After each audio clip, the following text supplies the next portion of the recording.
webinar is Understanding Municipal Utility Bills and Tracking Consumption. This topic was highly requested by many entities in the region to better understand their consumption data and how to input that data into the state-mandated local government energy report.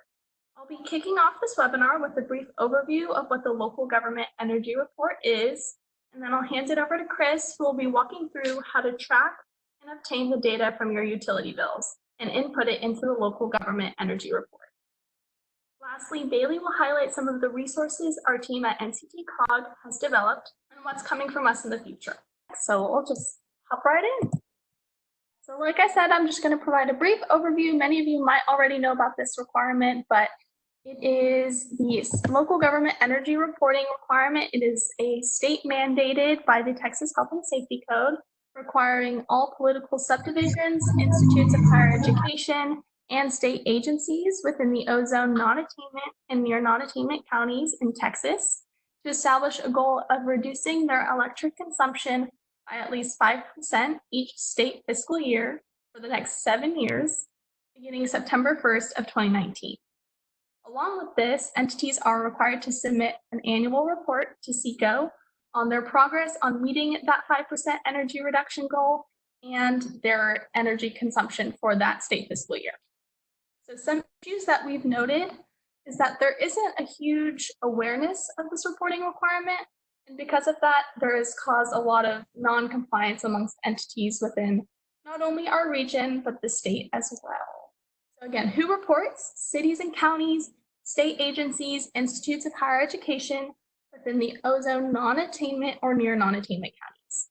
What's due every year is an annual report to SECO. This on the right-hand side of the screen is a screenshot of what the report from this year looks like from fiscal year 19.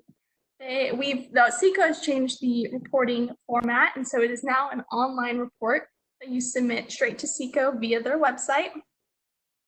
It records the entity's annual electric consumption and the progress towards meeting that 5% energy reduction goal. What's new this year is that SECO has included a couple optional sections. You can record your natural gas and your water consumption. But I think I saw a brief question pop up. Let me see. Yes, this PowerPoint is recorded, so this whole webinar will be recorded, but we can make the PowerPoint available for download as well. So this is a map we created of the cities and counties only, not state agencies or institutes of higher education, who submitted their fiscal year 19 local government energy report to SECO as of February 1st or before. So if you submitted your report after February 1st, then you are not reflected in this data. But we had a huge jump in entities from our region specifically who reported. This was the highest number of entities who reported from the data we've been receiving from SECO since 2011. We had 56 cities and 8 counties, which is huge. All right, now I'm going to hand it over to Chris at TEESI Engineering. All right, hello everyone.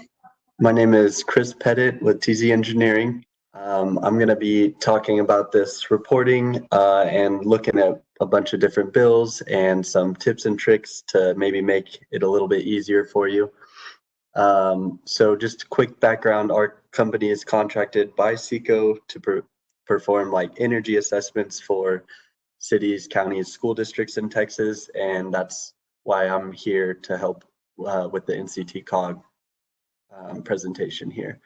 So this is a just blown up version of the SECO reporting form. We're going to be revisiting this form a couple times throughout the presentation, but I just wanted to show it real quick. So if anyone's not familiar and I'm referencing it, you can see this now. It asks for a bunch of different information, but the most important thing I have down here is the required total electricity consumption. There was also optional reporting for natural gas and water consumption, and we're going to go over some of those in the bills for that as well. So Before we begin, I just wanted to kind of get some input from y'all. So I think there should be a poll question that'll pop up. So I just wanted to know if y'all, the people here attending the webinar, have reported their consumption for the last year. Okay, so looks like about a third of us did, those that, I guess a third of everyone that's here did report. A couple no's and a couple I don't know. So, all right, well, let's get going. So again, overall goals is to talk mostly about tracking your data and kind of getting that ready for when it's time to report. The electricity consumption being the required information.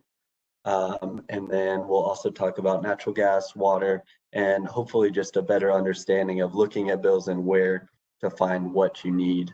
There's a bunch of little confusing things if this isn't something you look at regularly. So I hope to clear that up. This is just real quick because I know I'm going to accidentally say REP or TDSP as I'm going along. So I want to just highlight the difference between the two. So an REP is the retail electricity provider. This is who you get your bill from, whether that's Gexa or Jexa, I don't know, that Constellation, one of these companies. And they're also who you negotiate the contract for your cost per kWh. So I'm going to be referencing that as well. So when you lock in a 5-year contract for 4 cents per kWh, that's with the REP. They're the wholesaler of the electricity. And then the TDSP is the transmission and delivery service provider. They're the ones that actually generate the power. They own the transmission lines and they're responsible for moving those electrons through all the lines. And those are mostly fixed rate structures that are determined by the Public Utility Commission of Texas. So they stick to those values, and it's just the rate structure itself that's fixed, but there are some slight changes in those rates depending on their fuel charges and things like that. So here's a map of the TDSPs in Texas. So there's also, I should mention real quick, let me go back, you could also have like an electric co-op for some of the smaller towns and things like that.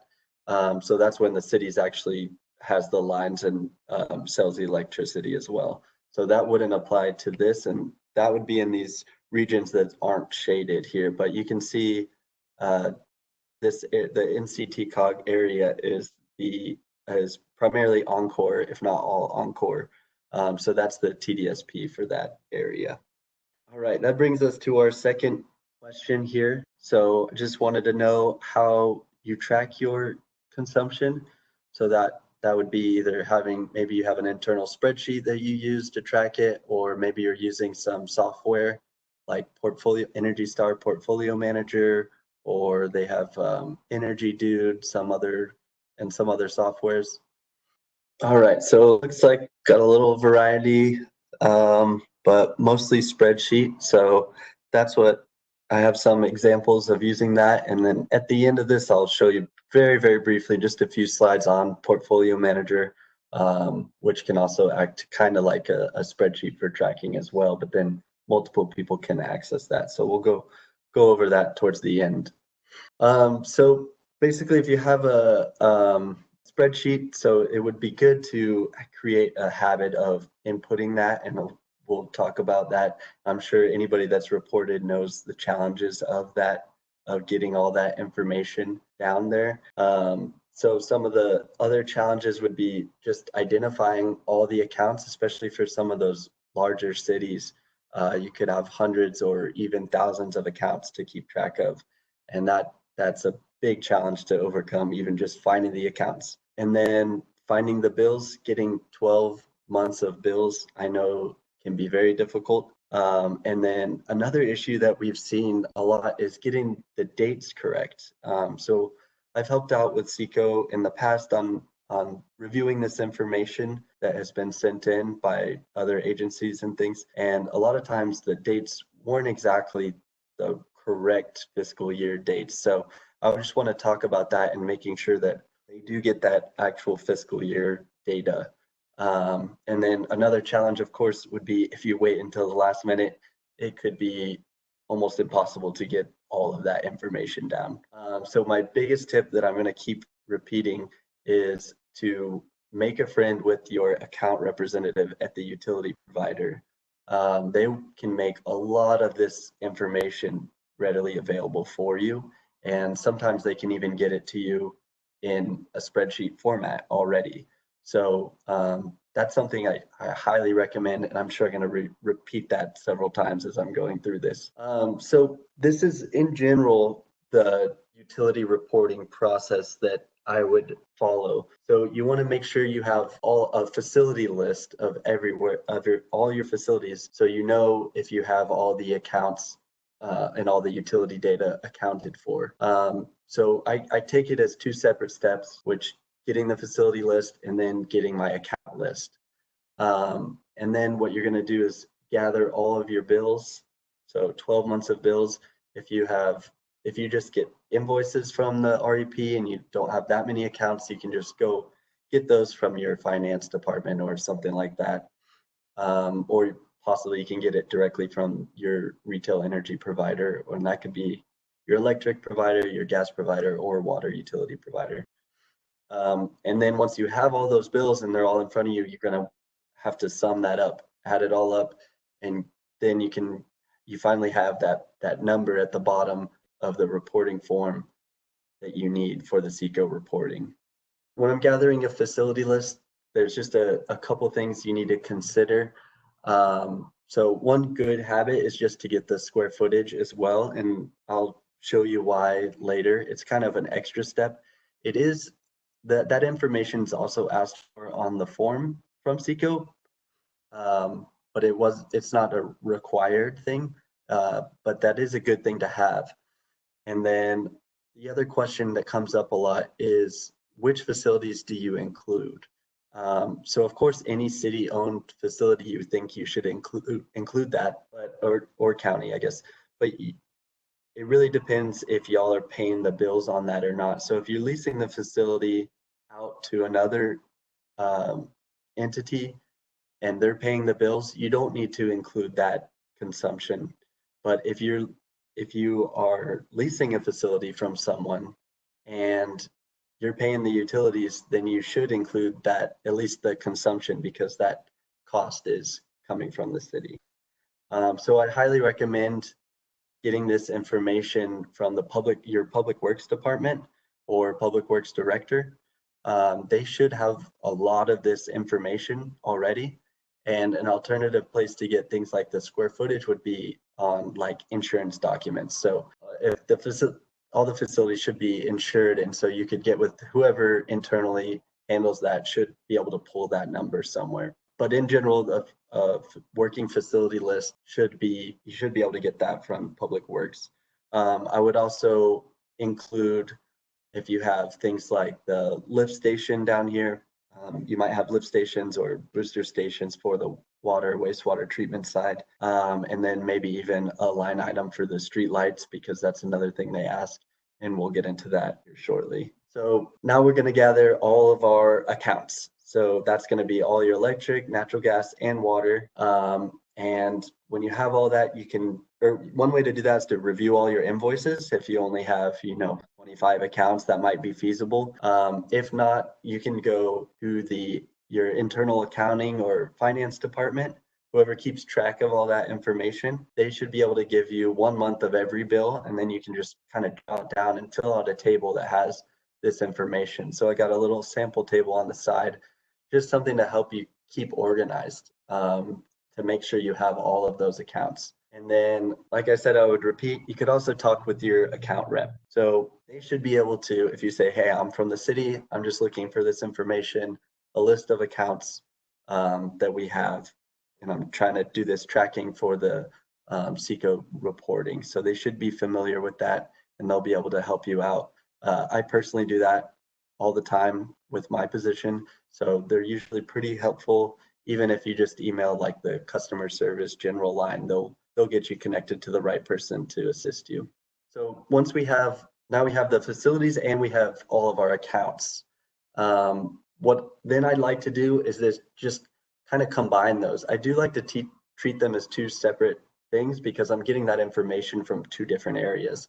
Generally speaking, facilities from my public works and getting electric information or gas account information from those specific account representatives. But once you have all that and you think you're good, you want to combine that, and then you can make sure, okay, where do I assign each of these accounts? So you're going to look at the service address of the bills. That'll help you find out which account goes where. Also, your public works director might already have the meter numbers to help you associate that. And then once you've assigned all of those accounts to certain facilities, like I have here, these are just kind of made up facilities and account numbers, but I see, okay, my city hall had 2 electric accounts, 1 gas account, and you go through and you cross them off your list. The only remaining accounts should be things like your traffic lights and street lighting. And so you might just have another row down here for those things. And then you see I have NA for the square footage for those because there's no square footage associated with that. And this is how I would do it and gather all that information. You may already be a step ahead of me because you've already done your reporting, but this is just a good practice to have as you're doing this process. Here's a sample bill. So this may look familiar to some of y'all. It's a lot of information on a bill. When you get this electric bill, you've got things like demand, service charges, maybe some penalties or fuel adjustments, all sorts of things. So there's 2 main sections of the bill. Like I mentioned, the REP and the TDSP. Sometimes these are separated out, sometimes they're not. In this bill they were, so I just wanted to show you it specifically calls out the REP company here and then Encore being the TDSP. And so when you're looking at all this information, you'll see duplications of the same number. And I don't want to spend too much time on that, but that's basically the TDSPs charging the REP. So that number is going to be there twice. And then, but you only get the 1 bill from the REP. But the important thing here is what is relevant out of all of this information. So if you've already done your tracking, you probably already know the answer, but the only thing you would need out of all of these lines of information is that 1 line right there where it has the KWH from this single bill. So that is at a minimum that you would need to track that information. There's still a ton of other useful information in here, and I will touch base as touch these little things as I'm going through this, but this is the key to everything right here for the required reporting. And you can see that that number is on here on this particular bill twice. Some bills might be a lot more simple and you don't have to look for it. And that, if so, that's great and that's lucky. A lot of times, like the gas and the water bills are a lot easier than this too. What do we have so far? All of our facilities, all of our accounts. What do we need? The KWH at a minimum. And so this takes us to the first kind of issue that I've seen in looking at all this information. And so finding all the facilities and account information, that's on y'all to find that, but reporting it correctly, you also need to look at the dates. And the fiscal year is September 1st through August 31st, but of course your bills aren't going to start on September 1st and end on August 31st. So it's a very common question. What do I do with that? Do I use the first month after September 1st or the first bill, I'm sorry. So it really just all depends on the start and end dates. So what I would do is look at the bill and find those dates. And I'm going to go through some examples on the next slide. But it's important to keep in mind that you want to try to get the closest to September 1st and the closest to August 31st of the following year when you're tracking this information. And so let's run through that. So when you get a bill, sometimes you'll have a front cover page that has kind of the invoice of everything, a sum. It's got all sorts of dates on a bill, right? So here you can see, so a bunch of these that you see on the screen are actually from the same bill here. But you can see the statement date 6/4. So sometimes people will file that under June because they see the statement date, and they're not, they can file it how they want. But as far as reporting, what we want to look at is the read dates or service dates. So you see statement date up here, if you can see my mouse. And then you have the total due date. So maybe your finance department might call this a June bill because it happened in June. So just be wary of that there's all these different dates. So the dramatic animation to show not to use those dates here. And then on the right over here, I just took some screenshots from this bill, and this is where it has a breakdown on the following pages of all the different meters. And so this is just a little screen grab from each meter on the bill. And question is, which month would I choose this consumption to be under?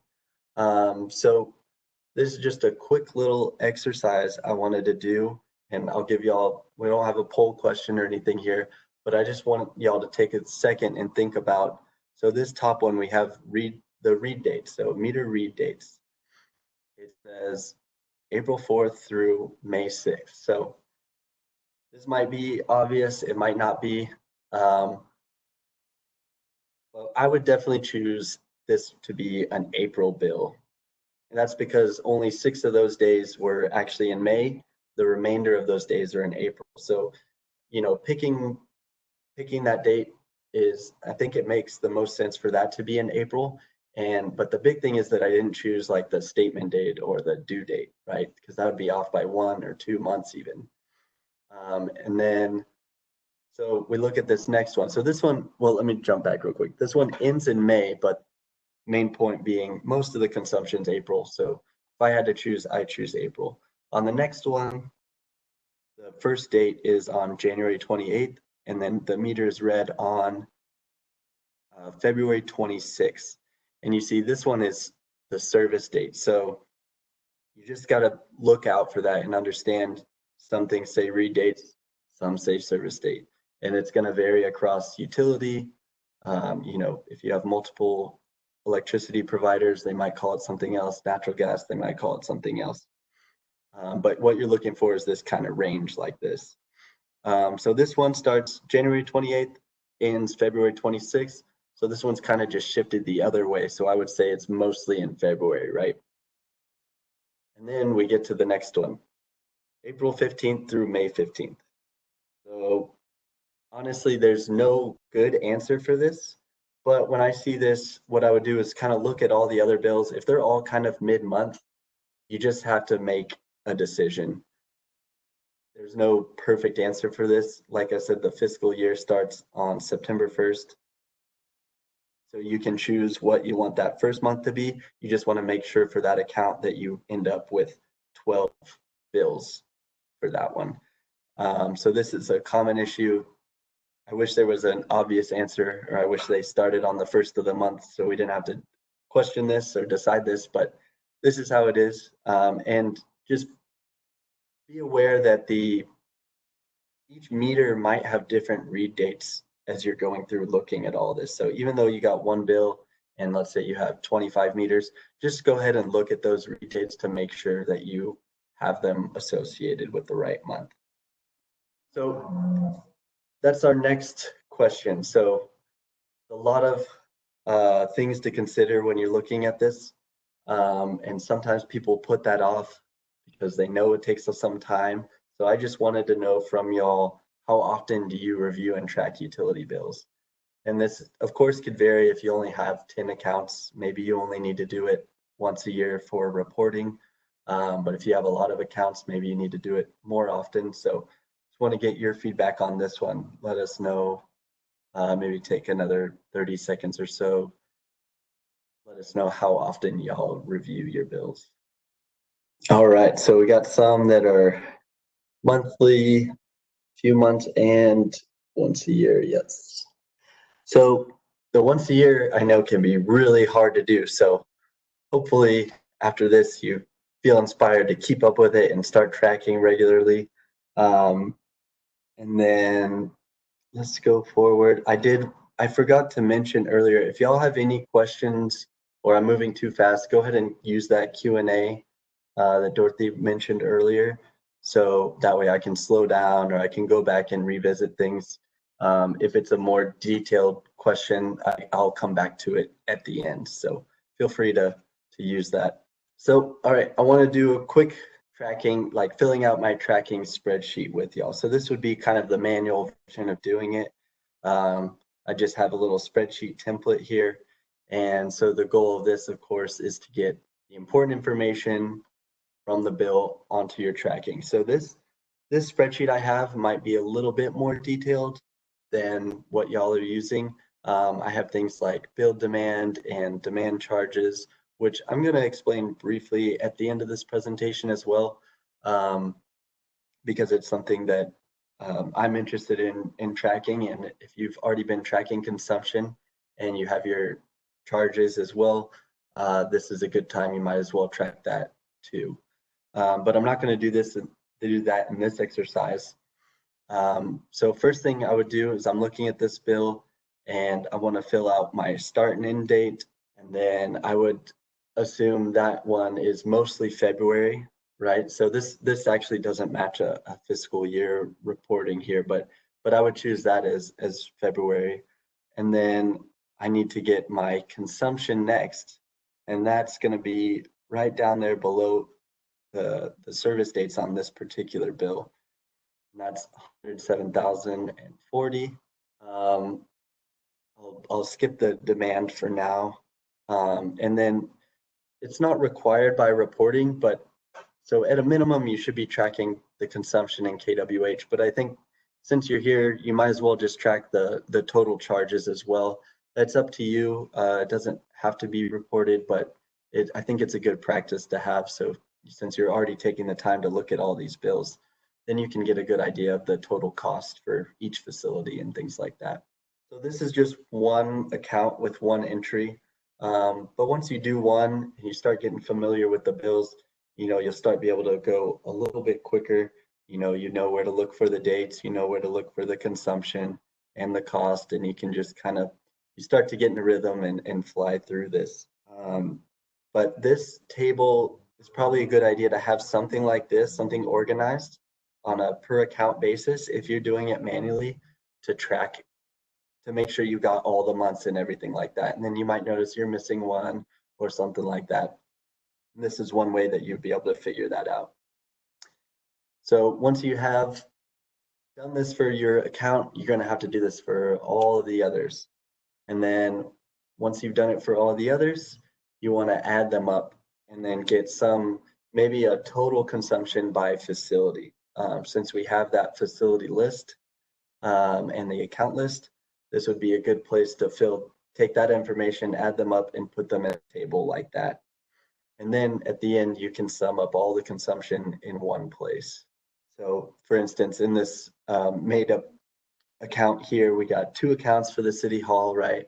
I did those and then added them up. So I know at the city hall, it's a 15,000 square foot facility and they used 1 million kWh.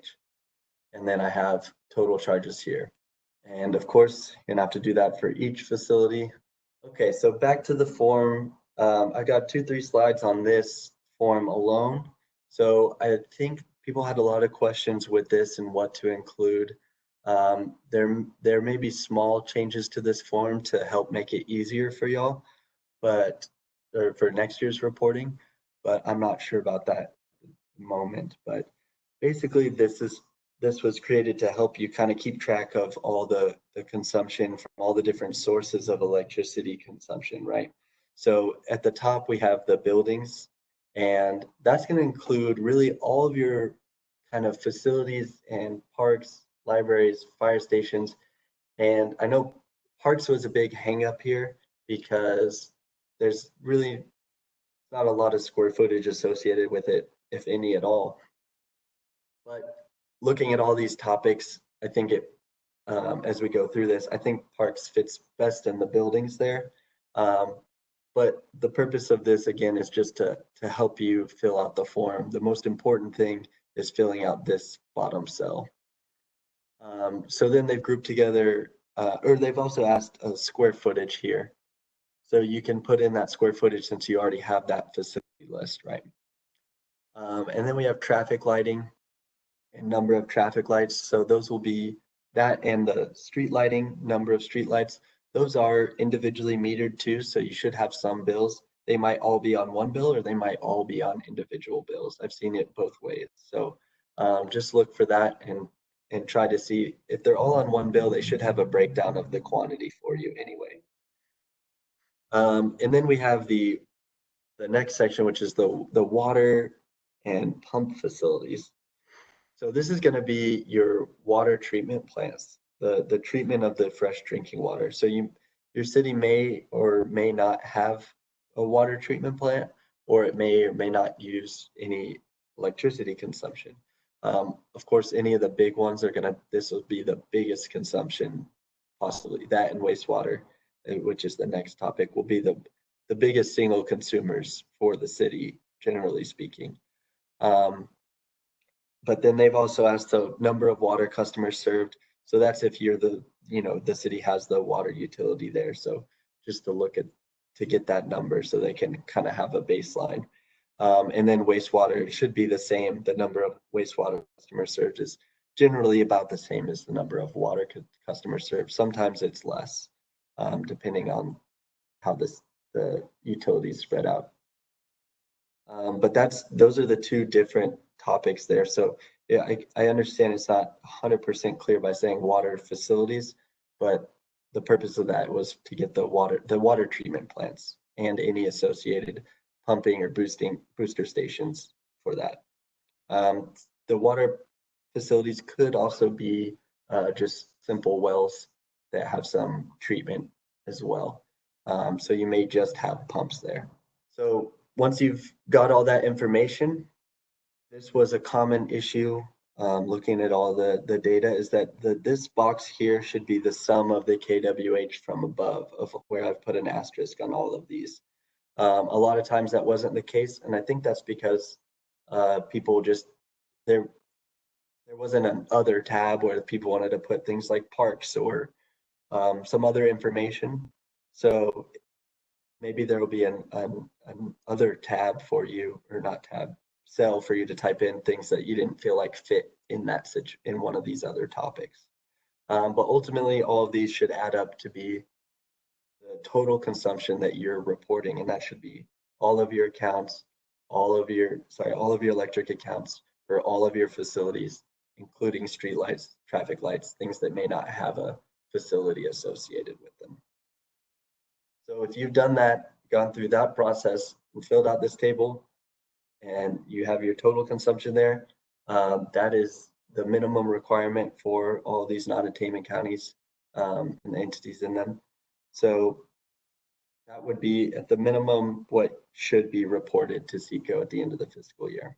This is just a quick summary of those things, because I know that was hard to see. So if you were having trouble looking at it, I'm just gonna briefly run through this since we just talked about it. This is just all it's asking for.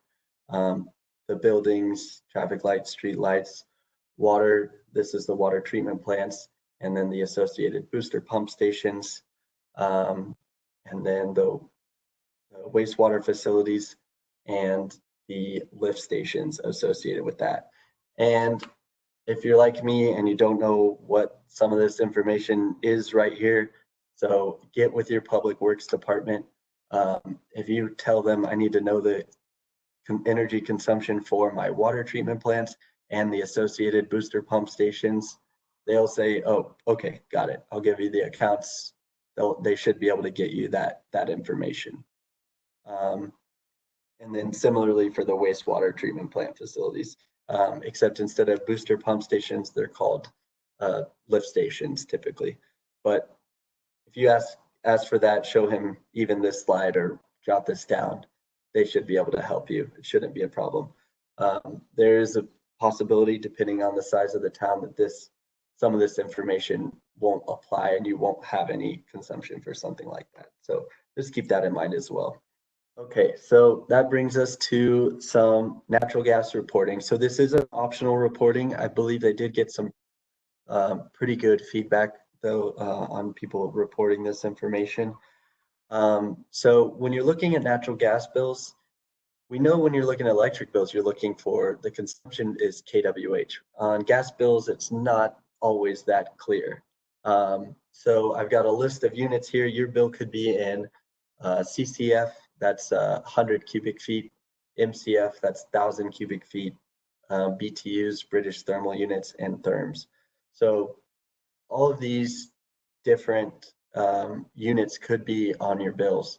And you could have 10 different natural gas accounts and they might have, 2 or 3, a combination of these.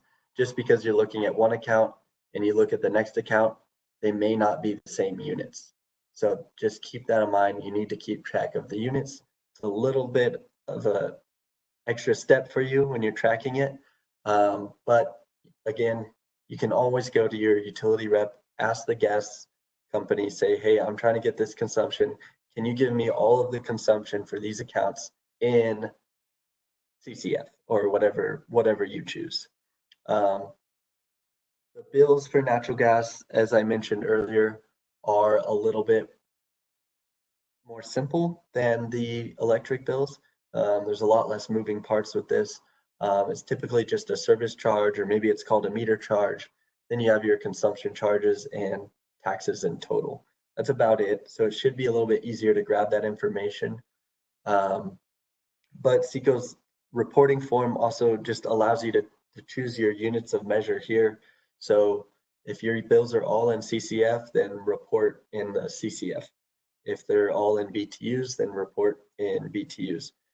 If they're not all in the same, you may need to do unit conversions. So that's why I'm saying maybe if you don't know how to do those conversions, first of all, I would just Google. That's what I would do if I didn't know a unit conversion, Google it and see if I can figure it out. But if I was worried I might mess it up, all right, I'll just go to the account rep. But try to get them all in the same unit for when you're reporting to SECO. That way the data all makes sense. So for this first line here, they ask you what units are you reporting in. So this hopefully would save you some time. If they're all on CCF, you can just say CCF, and they're not asking everyone to convert if they don't need to. And then it's asking for, it has the buildings. So for your consumption at buildings, so that's the city hall, parks, libraries, fire department, all of those things we mentioned earlier. You would add those up and put them in this cell here. For the water facilities and wastewater facilities, there may not be any gas there, but they may have some heaters or something like that. I know some colder regions, they do need the gas for some of those wastewater treatment processes. So they do have to provide some heating or some cover or something like that. But down in Texas, it's a lot more rare. So just ask your public works director, are there any gas accounts here at the wastewater facility and the water treatment facility? And they should be able to let you know about that too. They do have an other tab here, which is good. So if you had any consumption you felt like didn't fit in the previous 3 cells, this is where you can put that consumption there. And then down here should be the sum again of all of those 4 cells then. So then I've got a quick example on the tracking a natural gas bill. So here's a gas bill. It's already got stuff highlighted for us, which is great. And I've got another table separate from my electric tracking, where I'm going to track my natural gas accounts. Very important first step before you look at dates, before you look at anything, is to look at the units. So this particular bill is in CCF or 100 cubic feet. So then I made my spreadsheet match what my bill had here. So I'm not doing any conversions when I'm trying to enter the data. So if I wanted to get MCF here, I'm not trying to think of it in my head. And I've tried that and had typos and forgot what I was doing. So just put it in the form of the bills, my tip here. And then if you need to do conversions, do it at the end when you're ready. So check my units. Now we follow the same process like we would for the electric tracking. There's my dates of service from June 14th to July 13th. My consumption is right in the same line where it was telling me the units. So it's 40 CCF. And then similar to the electric, since I'm here, I might as well track my current charges as well. Which this brings me to one point. Always when you're tracking charges, just make sure that you're tracking the current charges and not the total amount due. In this case, they're the same amount here, but a lot of times I'll see people tracking the amount due. But the problem with that is maybe the payment hasn't processed, the previous payment hasn't processed, or at the time they created the statement, the payment hadn't been processed. So just look for that difference, and always track that current charges. And this is going to apply to all different electric, water, and gas when you're tracking any of those bills. And it's just a common mistake that I see. Sometimes you might end up thinking, if you're tracking your charges and you do the wrong total amount due, it might be double what you're expecting because it was 2 months of consumption, so of consumption charges. So keep that in mind. So again, there's my written warning. Different accounts might be in different units, even if they're all from the same provider. It's very common. It depends on the size of the meter and what that meter is reading. So it's very, very common. So keep that in mind when you're doing this. So water is again kind of similar to the gas that it's optional and the consumption units might be different across different accounts. So we're going to run into all the same challenges that we did in the other one. So you might have consumptions of gallons, 100 gallons, 1,000 gallons, even CCF like gas. It's more rare, but I have seen that before, as well as MCF. So just look at your units. If you need to do the unit conversion, so 100 gallons to 1,000 gallons, or sometimes I've seen, I might say 1,000 written out, or just a K for kgal, K meaning kilo for 1,000. So just look at your units. If you need to do conversions, the hundreds to single gallon to 1,000 gallons should be fairly easy. The CCF, anything like that, you're going to probably need to talk to your account rep or look up the conversion factor online. So again, billing components, it's a little more simple. There's one extra little charge, but you have your meter or service charge, which is, the simple flat rate, $25 a month, something like that. Consumption charges, so how much water did you use? And then they'll have a sewer charge as well sometimes. So that's if they have the wastewater services as well. So if you have maybe a septic or something like that at the facility, then you might not see the sewer charge on some of those smaller facilities like parks or something like that.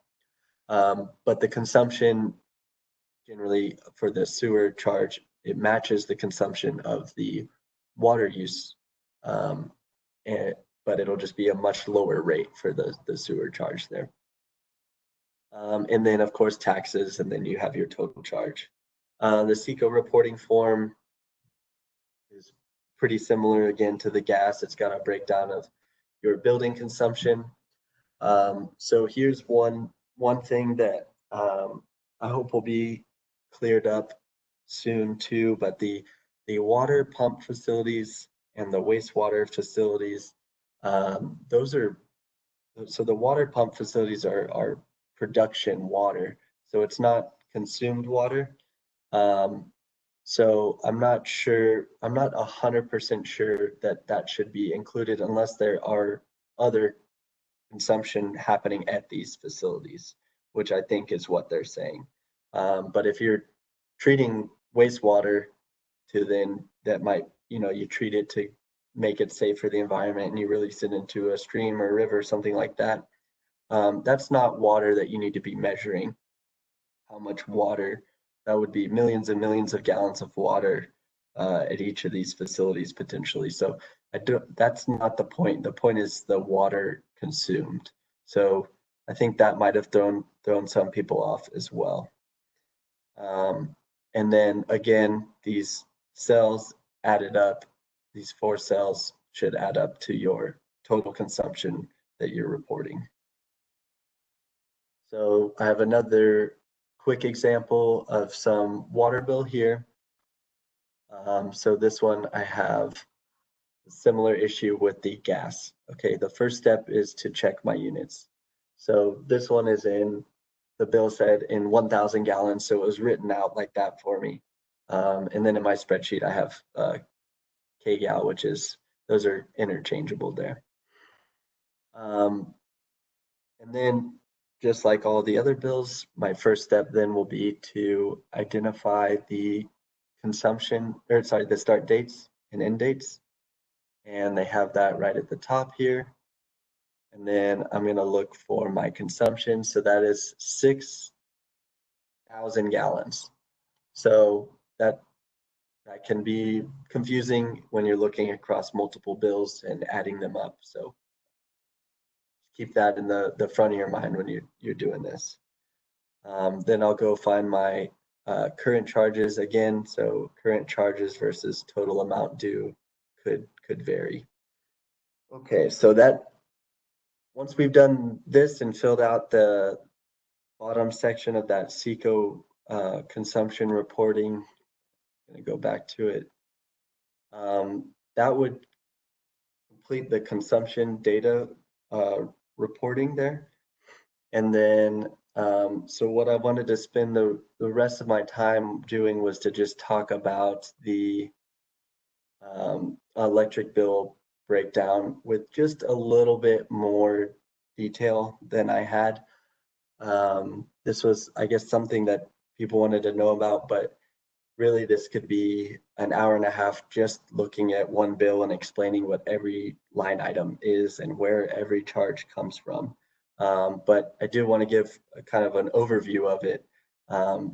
So the electric bill will have a customer or meter charge or service charge that's a flat rate based on the electric service or the electric or the type of electric meter. That's a flat rate every month. You should see that. Then you have consumption charges, which of course depend on how much energy did you consume, how many kWh did you use.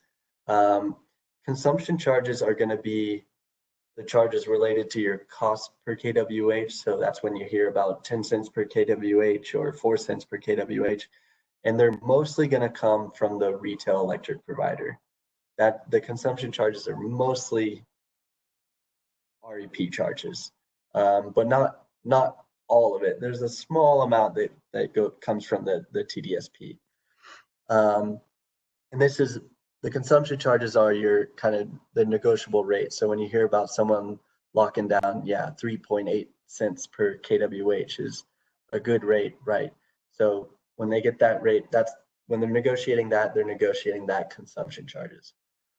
But commercial accounts have demand charges as well, which the next slide will talk about demand, but the demand charges are mostly related to the TDSP because it's the charge of how much power do they have to have ready to go on the grid at any given moment. And so those, you'll see a cost per kW different from the kWh. And so that's a demand charge. And you would also, it'd be good to know that those charges are subject to demand adjustments. I have a slide about that coming up as well. So those charges can change pretty drastically. Even if your peak demand was low one month, you could still have an adjustment to that demand for several different reasons, and I'll go over that soon. And then there's all sorts of riders and local taxes and things like that that will kind of change the charges month to month on the demand side. So those could be, they have like fuel charges, one example I like to use. So it depends on the power plant, right? If the fuel that they're using to create the power changes, they change the rates that they're charging the customers accordingly. And it's usually, tenths of a cent or hundredths of a cent difference per kWh, something like that. So it's very small fluctuation on that side, but that would need a whole conversation of its own to go through those different breakdowns. On the right here, I have some screenshots of the rate structures that are approved by the Public Utility Commission of Texas. So these are the ones.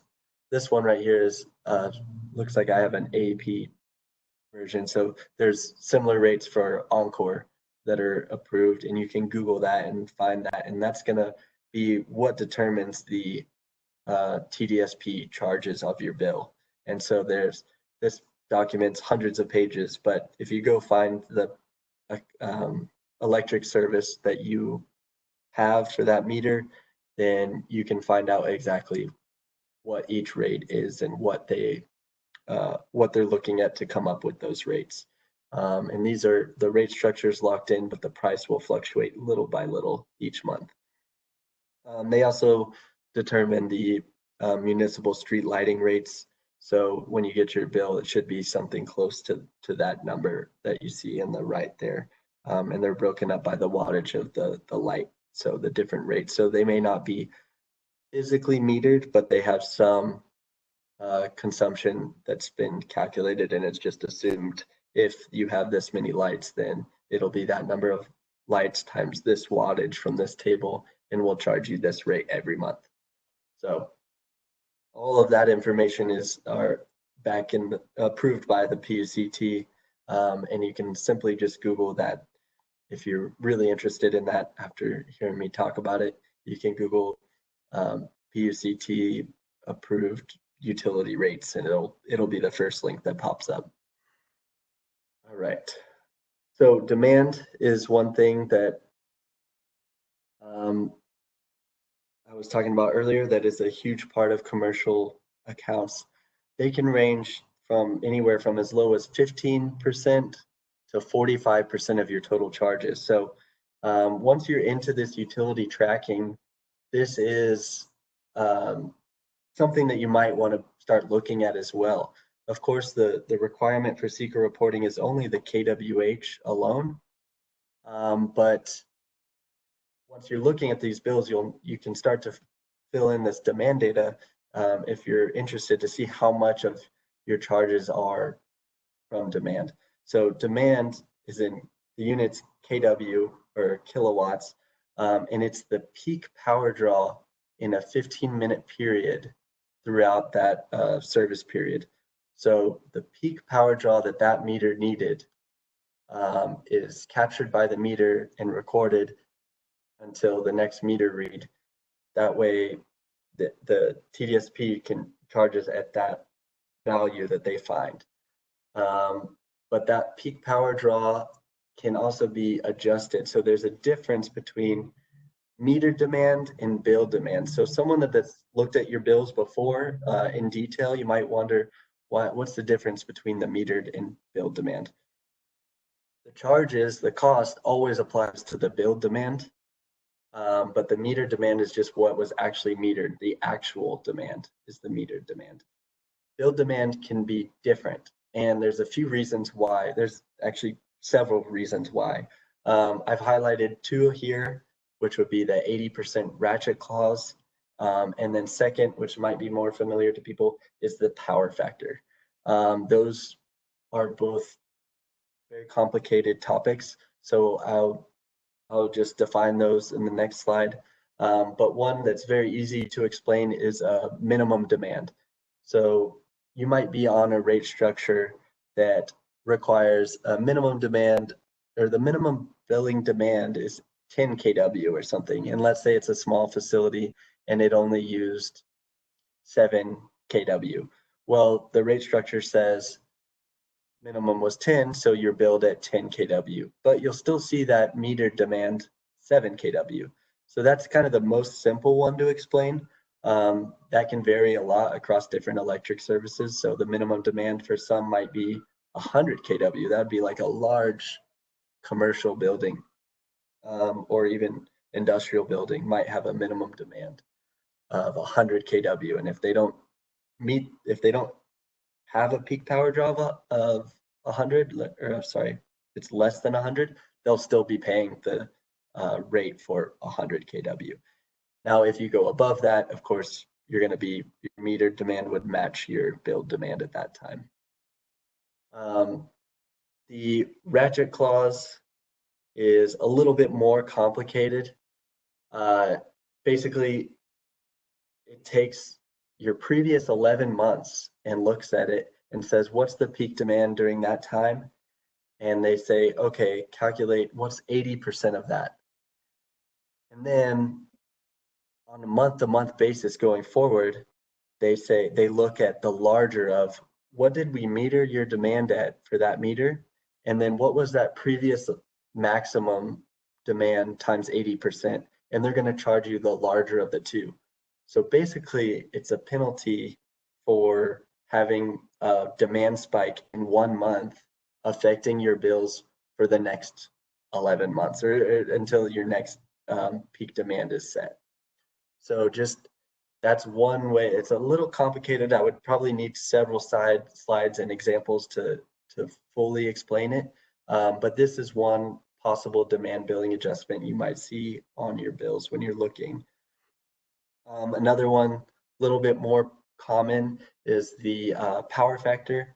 So basically, the power factor is the ratio of actual power being used by a facility to the apparent power that a utility must make available. So this is, kind of seems a little out there because it doesn't really make sense what's actual power, what's apparent power, but basically certain electric loads have different, like motors might have high inductive loads, which you can correct by adding a capacitive load. So you might have heard the term power factor correction or power factor capacitors. And those you might notice that on your bill, a power factor being below 95% and you're getting a penalty. And sometimes it specifically says penalty, power factor penalty, 88%, blah, blah, blah, here it is. But sometimes they don't show that. They just say power factor 88%, and then they increase your bill demand. So that's one thing that it could be. Typically, the minimum power factor required by utilities is 95%. Sometimes it's 90%, but it's typically 95%. So there are correction methods for that, the power factor correction, but just something to keep in mind if you're looking at. It's also something I track when I'm looking at a bunch of bills as well. But that's one other way that you might see your bill demand adjusted. Okay, so that's a little bit of detail into the electricity bill. I just have 3 quick slides. I want to leave a little bit time for questions here as well. But I want to briefly talk about Portfolio Manager. So Portfolio Manager, if anyone's not familiar with it, is a tool developed by the EPA and DOE, Department of Energy, as part of the ENERGYSTAR program. But it's basically an online energy and water tracking tool. So you're using a spreadsheet. That's great, and it might be the best way for you, but there's also this other way of recording it, and it's Portfolio Manager. You set up an account. It's all free, of course. You can set up your facility details. I have this one slide just to show kind of the information you can keep track of when you're doing it. There's all sorts of other advantages, like it does your benchmarking for you. It will give you an ENERGYSTAR score, and they have certifications, which are basically a recognition that you were overperforming based on your facility type. But it's very intuitive. It works pretty much like a spreadsheet once you've created the facilities. And anytime there's something in bold or pretty much anywhere, you can hover over and it'll give you a description of what it's asking for.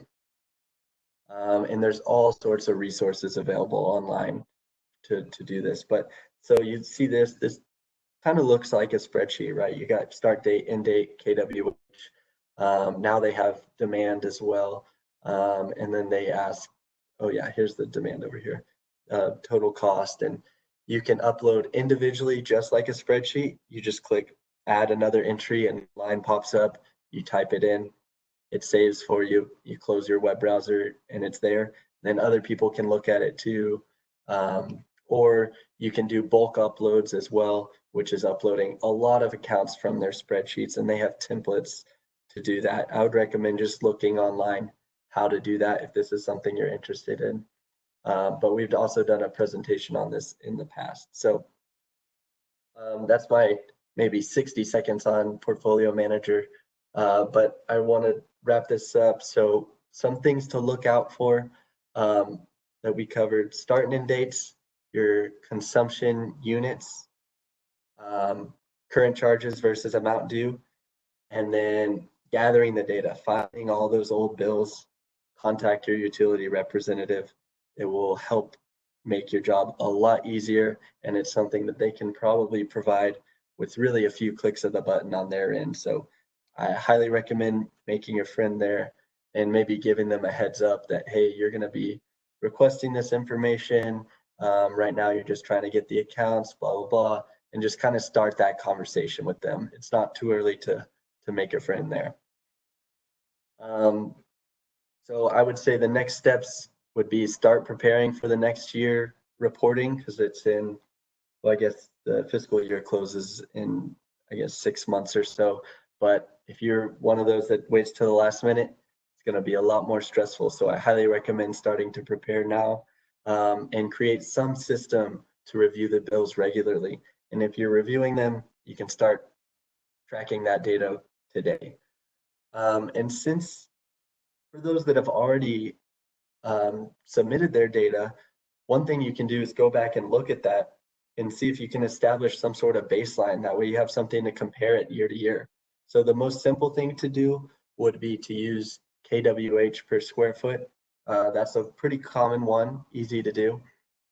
But then there's also EUI, which is Energy Utilization Index, and that's your total energy consumption per square foot per year. That gives you like a little smaller number to think about, like, and it also, the kBTU, that's, I've converted the kWh from electricity and the natural gas CCF into one common unit, so that the EUI represents the total energy consumption, electricity and gas per square foot per year, and not just kWh per square foot. And then ECI would be your total utility cost per square foot per year, or total energy cost per square foot per year. So since you have all that information, if you reported, I highly recommend just doing that. That way next year you can report it, or when you're doing your reporting, you can compare it and look and say, oh wow, look, our consumption went down. Our kWh per square foot was, 15 last year, and it's 14 this year since we did these upgrades, or we started turning our lights off, something like that. So establishing the baseline and comparing is definitely useful, and it's a way to measure your progress on energy management. So that's all I have right now. I'm gonna hand it over to Bailey, and then she'll wrap it up, and then we'll take some questions. Yeah, thanks, Chris. That was a lot of great information. I know I learned a lot as well. And so as I'm going over these final resources and updates for you guys, if you had any questions for Chris in regards to any of the stuff he went over, please look at the Q&A box on the panel to the right, and you can start typing in your questions, and we'll use the remainder of the time that he could answer those live for you. But in general, this is the second year that COG has worked on this local government energy reporting effort. And so there are a couple of resources that we wanted to remind some people about if you haven't heard about them yet. We do offer free individualized assistance to different entities that are wanting to learn more about the energy reporting. So that can be any questions you guys have. You want to meet one-on-one, you want to set up a call, we can really work with you one-on-one to try to get you up to date and understanding all this process a little bit more. Additionally, we have a working group that we set up this past March. It was our first meeting for that. And basically we wanted to get together because as we're working deeper and deeper in this energy reporting subject matter, we're learning about a lot of different barriers that entities are identifying, and every entity seems to have some similar barriers, but a lot of them are different. So we're trying to wrap our head around trying to get the different solutions and resources that we can develop as the COG to try to help kind of streamline that effort for you guys. And so if there's something, if you don't have a lot of experience with this, we would love to have your insight within that group. But also, if you're a veteran within this energy reporting world, we would love to have your insight as well. And so if you guys want to get involved in that working group, we are having our next conference call for that because we're not meeting on April 21st. And so you can email me. My email is right there, bmuller@nctcog.org.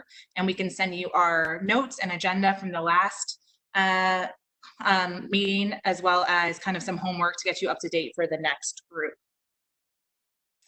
And then, sorry, I'm waiting for the slide to change.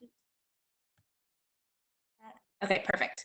And so some other resources that we developed last year with our efforts, we made up a white paper if you guys want to read through that. It was some things that we identified last year and our thoughts on that just in regards to local government energy reporting in general.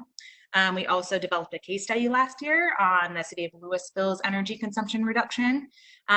We developed a case study on the development of an energy plan management for Tarrant County Regional Water District.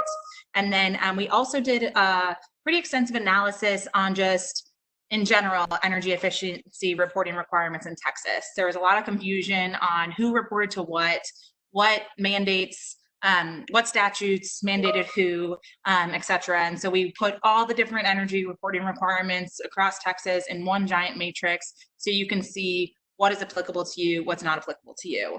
And then lastly, we came up and put all of our resources together in one local government energy reporting toolkit. And that is on the Conserve North Texas website. And so you guys can look at that and it puts everything in one place. But additionally, on our Conserve North Texas website, that has a lot of other resources and tools that you guys could take advantage of, not only through COG, but through external resources as well. So we do definitely recommend you guys to look through that. It's a page that we try to maintain pretty regularly as a resource for our local governments and other stakeholders.